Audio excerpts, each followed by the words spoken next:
So today we're talking about Jeremy Allen White. Yeah, that guy from The Bear, the one who yells in kitchens and makes you crave Italian beef. Did you watch that show? He's voicing Rotta the Hutt in the new Mandalorian and Grogu movie. Kinda insane, right? Stick around because we're diving deep into the lore and behind the scenes juicy parts, and why this could be the most epic Hutt comeback ever. Welcome back to the Nightmare. I'm the Lore Knight, your host, galactic storyteller, artist, and seeker of the lore, alongside me, SQR3.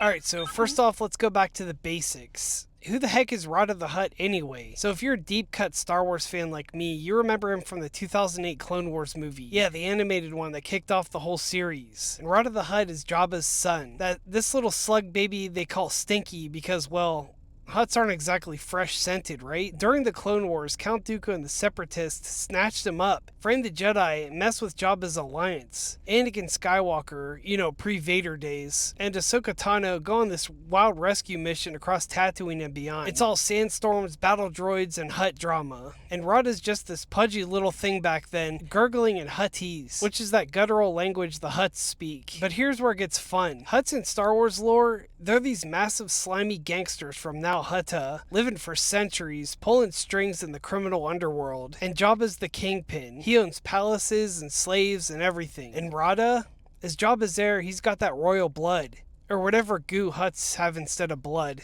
Hutts are hermaphrodites, so they can be parents in weird ways. But Rotta's straight up Jabba's kid. In the expanded universe, legends. Hutts evolved from being mobile warriors to these lazy blobs because of all that wealth and tech. Kinda like how us humans become couch potatoes after too many pizzas, you know? But fast forward to now, it's 2026, and the Mandalorian and Grogu movies bringing Rotta the Hutt back as a grown-up beast. And he is jacked. Directed by Jon Favreau, who's basically the godfather of this Mandalorian era. Pedro Pascal's Din Djarin and Little Grogu are hitting the big screen, facing off against who knows what. Imperials, pirates, maybe even Thrawn. He's not that stinky little baby anymore. Favreau says, quote, he's in top form fighting in the pits, a gladiator of sorts, unquote. Like, imagine a Hutt in the arena slithering around, bashing foes with that tail. He compares him to Donnie Creed from the Creed movies, Rocky Balboa's kid, living in his dad's shadow, trying to prove himself. For Rotta, it's, quote, when you're Jabba the Hutt's kid, what does that do?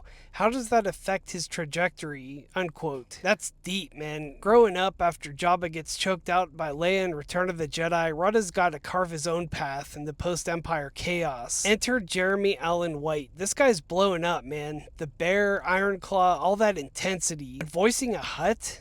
He tells Empire Magazine in this exclusive, yeah, I dug it up for you, that he's speaking, quote, a little bit of Huttese. Mostly basic, which is Star Wars English, but he throws in some of that alien slang. He modulated his voice, listened to Jabba's grunts from Jedi to nail it. Quote, my speaking voice changes, he says. It was helpful, of course, to listen to Jabba. And Martin Scorsese's voicing a fry cook in the movies, too. The taxi driver director flipping space burgers. Diving deeper into the lore, because that's what we do here. Huttese isn't just a random noises. George Lucas based it on real languages, like Quechua from the Incas, making it feel real ancient and exotic. Words like poodoo for fodder, or crap, basically.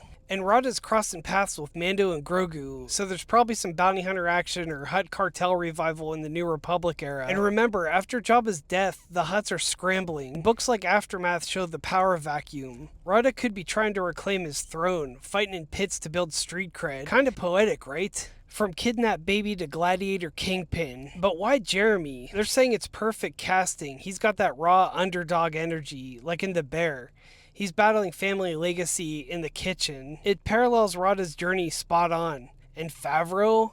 He's all about blending old school Star Wars with fresh twists. This movie's gonna tie into a bigger saga, maybe even set up for Dave's big crossover Avengers movie event. What if Rotta's the villain, or an ally? Imagine Grogu using the Force on a rampaging Hutt, or Din trading Beskar for Hutt info. And with White's voice, it's gonna sound legit, not cartoonish, but gritty post-Mando style. So back to that wild idea, the Bear Chef as a Hutt warrior, it's happening, and I want to know what you think. Comment your thoughts below, hit that like button if you're ready for more lore dives, subscribe for the next one. May the Force be with you, and I will see you next time.